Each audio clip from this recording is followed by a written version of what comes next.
Hi, this weekend I went off to a 3-game one-day event, Operation Grenade 2 at Chatteris just outside of Cambridge. This was a tournament which you could take 1,000 points, and it could be a reinforced platoon, or it could be 2 reinforced platoons, or it could be a tank platoon, or 2 tank platoons, or a mixture of a tank platoon and a reinforced platoon. I went for a reinforced platoon and a tank platoon for my DAK, which is 1941 May, just before Tobruk, and it's my Kampfgruppe Kirkheim that I'm taking to Phony Wars in December. It comprises of a tank platoon which has a Panzer III-G and a Panzer II and a 231 armoured car. I've got an anti-aircraft unit with the Horsch 1A with a 20mm autocannon, a truck. My infantry comprises of 2 regular sections with a light machine gun each and 6 rifles, and 1 pioneer unit with 5 submachine guns and a flamethrower. I then have a medium mortar with a spotter. And that's the list, and we were going to go for 3 games, and it's an Axis Allied, or that's what it should have been, Axis Allied with the numbers, but it didn't work out quite that way, but it nearly was. And what I'll do is I'll go through in this the 3 games that I played, and some of my thoughts on the units and how they played out, and the sort of new German rules, which are quite interesting with the new book. So set yourself down and we'll go through what happened.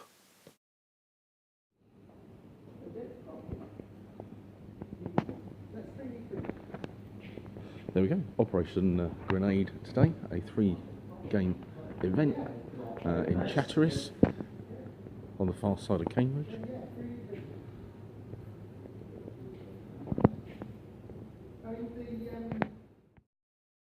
Five tables I thought were quite reasonable. The 4 of them I quite liked with the scenery. It was set out quite nice, enough of it on the tables to give a good game through cover and firing lines. 1 table which is a cityscape with just the ruins, I always find a little bit boring, but it's a small club, it's not a big club, and for that I think they put out 5 tables which were pretty good for the event, and everyone who played on them seemed to enjoy it. My first game was against Mark with his British veterans. You can see there he's got a Sherman and he's got a small AEC armoured car, or some sort of armoured car, light anti-tank gun. His units are veteran British, and he's got a sniper there, a mortar team, and some infantry sections, and the little universal carrier.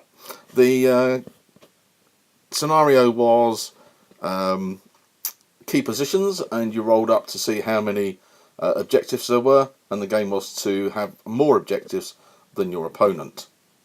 There were 3 objectives on the left hand side and 4 objectives on the right hand side. My strategy was to go for taking as many as I could on the right and holding at least 1 and perhaps grabbing 2, or contesting with my armour the ones on the left. I put my pioneers in the truck and the Horsch flak wagon, and the lieutenant onto outflank to the right to give me a chance to come in and take the back edge ones if Mark was going to put things forward to take the 2 central ones on this right position. That was a theory, and to a large degree it panned out, which was quite good. The infantry unit on the left took my objective in the front. The Panzer II was able to move up and take the one in the middle on the left.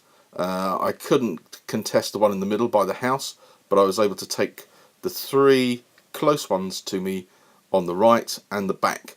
So it gave me, in the end, I was able to get a win out of this at 3 objectives to 2, so it gave me a win for the first game. I realised from the outset, trying to shoot at the Sherman with my light autocannons,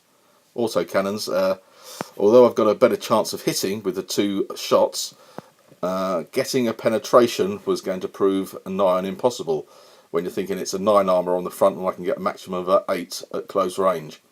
So there we go, that would cause me a bit of problem. His Sherman took out my Panzer III. I did get a shot, immobilised the Sherman, but on the return shot it knocked out the 3. But a good game, and it gave me a win for the first turn. Game 2 was against Martin and his Americans. Martin was running 2 veteran infantry squads and 2 regular infantry squads. Each had a bar or 2. He had a Sherman, he had a little M3 half-track with the medium machine gun, he had a medium anti-tank gun, a mortar and 2 machine guns, a bulldozer and a jeep with an MMG. So quite a few units. The scenario we were playing was sectors, which means that you set up in opposing diagonal quarters and you get 3 points for one of your units into your opponent's starting quarter, 1 point for a neutral quarter. What I was trying to do was to use my mobile armour to move up into the my opponent's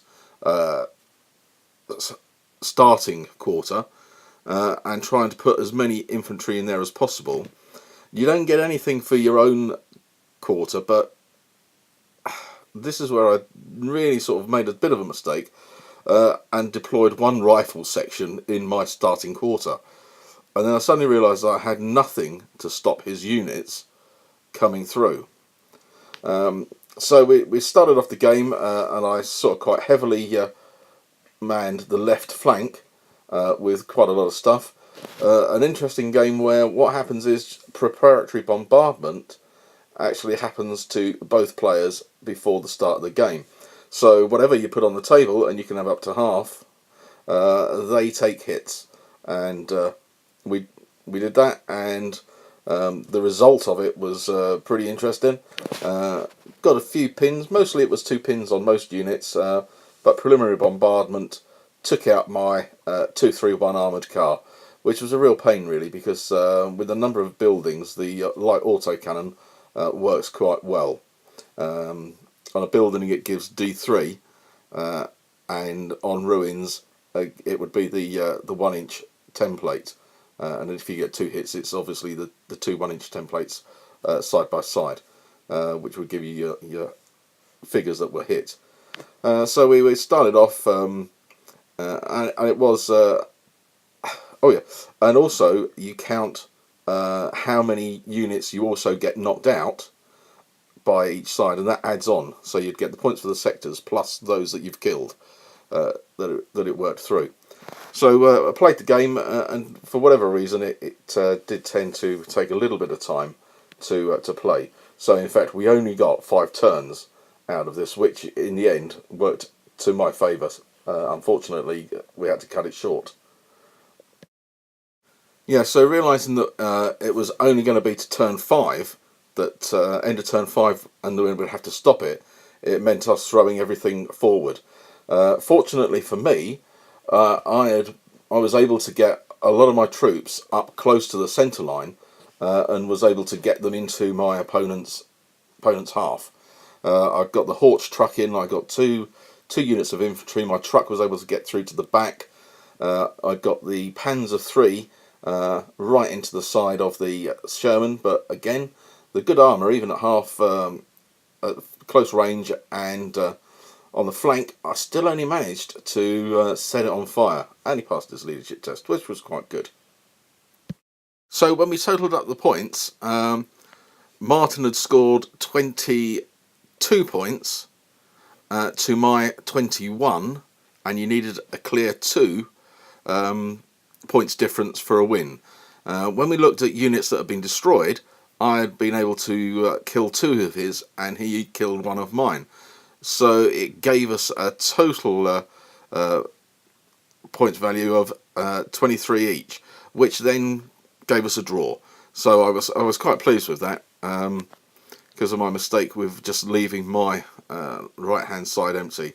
I felt a little bit sorry for Martin because of the timings, because he could probably have well got a win out of this, but he hadn't moved his figures up far enough to get across the centre board at that earlier stage. Having played a few games with the Africa Corps now, I know the value of taking veteran here infantry, and the unit on the right of 8 men proved well worth the cost of points.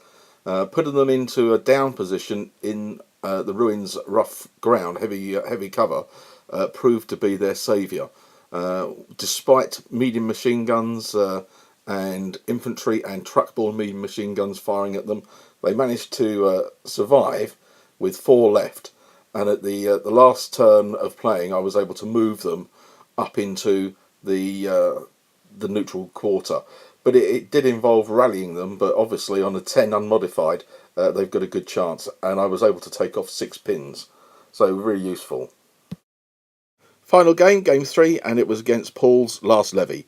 A very nicely painted German army here, which did include an 88. I'll go through some of the things that he's got. I didn't get a close-up of them, I'm afraid. In his list he had 2 Volkssturm squads. He had a Volkssturm Grenadier, and he had a Grenadier squad. He had the 88, and he had a medium machine gun, and a second lieutenant, no, first lieutenant within the unit.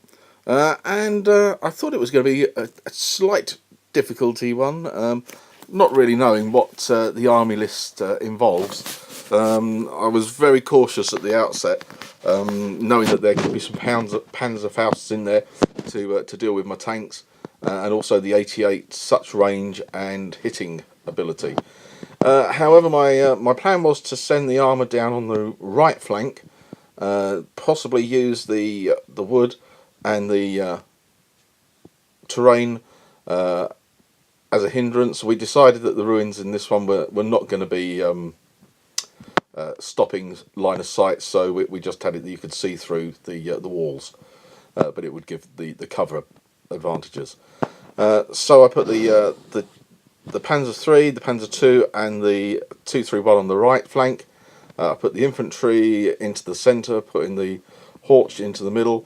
The only units I didn't have on the first turn were my pioneers in the truck, who were to kind of come on in the reserves to see where the weak point was.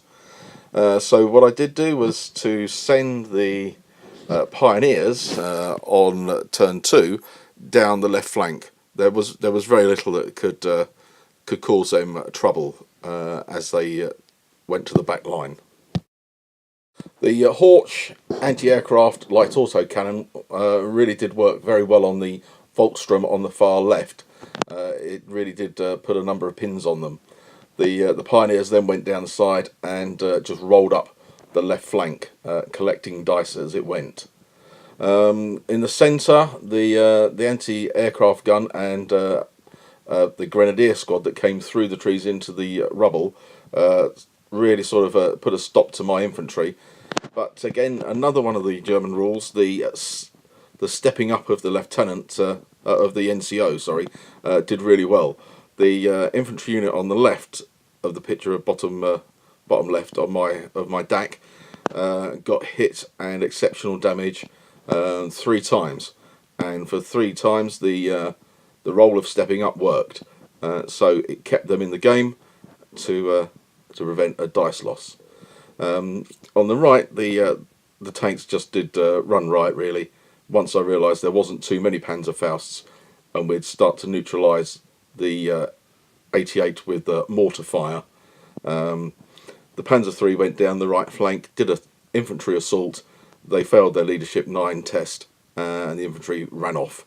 And then that just gave it free rein to then take out the 88, which had been reduced by the mortar fire to 4 men, and then 1 man after the machine guns of the tank at range, and then right up close.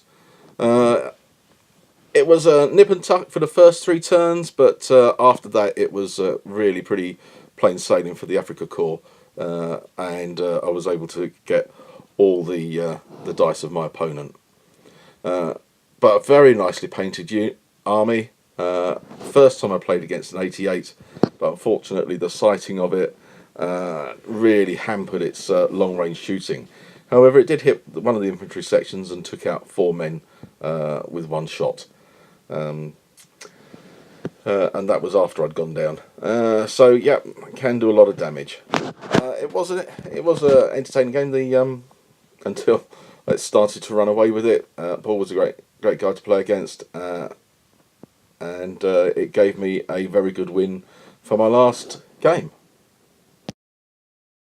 So 3 games and 2 wins and a draw. 1 win with a good number of victory points, 10 victory points, and the middle game, which was a draw. If they counted the victory points, 23 was quite high. Not the highest for it, but quite good. So on count back, I was surprised that as they were going through, I'd made the top 3, and I actually won the event. So I was very pleased with that. First event that I've ever won. So my prize that I came away with was this M8 M20 Scout car. That'll go into my American army. So a big thank you to the people from Chatteris who ran it, and hope to be back next year, and hopefully some of my friends will come along if they're not booked up. So things that I learnt with the army and the 3 games. Light autocannon, good against infantry, particularly buildings. Struggle on armour. Even with 7+, it was tricky actually destroying anything. The medium anti-tank gun on the 3G, it's okay, but if you're coming against armour 9, it's going to be difficult to get, again, that penetration. As it's an early list, at the event that I'm taking it to, it's unlikely to hit some of the big stuff. I suppose with the exception of the KV2 and the Matildas and the Valentines. But they did struggle a little bit against the heavier armour. The regular, the veteran infantry, they've got to be there to take up the punishment, harder to kill, and that extra little pip of leadership works really well. The Pioneer unit with a flamethrower, it still works, just got to get them in there, and sometimes, yep, okay, then it might not work, you won't get the hits, but it does deal with units that go down. There's no penalty for it. So, yeah, flamethrower in this army still works pretty well as my hammer unit, obviously if I can get them up there. Medium mortar, there's a lot of discussion on whether to take it or not to take it, and for me it's something that you can use to threaten other artillery. Whether you're going to see lots of artillery, I don't know, but anti-tank guns, there's still a place that people have, and it does put pressure on them. Or if a vehicle's going to be stationary on an objective, or an infantry unit on an objective, you're going to be able to use it to try and shift them off. So overall, very happy with how the list went and getting the first place. Very unexpected, but I'll take that. So thank you very much for watching. I hope you enjoyed it. Some of my ramblings on how the units played out. The version 2 rules I like, very good. The changes in the German army seem to add it quite nicely. I did get to use Snap 2 a number of times. You've just got to remember to have your lieutenant within range of 2 squads. I took the second lieutenant knowing that I could get the Snap 2 to 2 units. Got it to work a couple of times. Not that it had a great effect, but it did have a little effect. So worth trying to utilise it in your games. If you like it, please hit the like button. If you want to see more videos, please subscribe. And thanks very much for watching. Speak to you, and I hope to have another battle report up soon.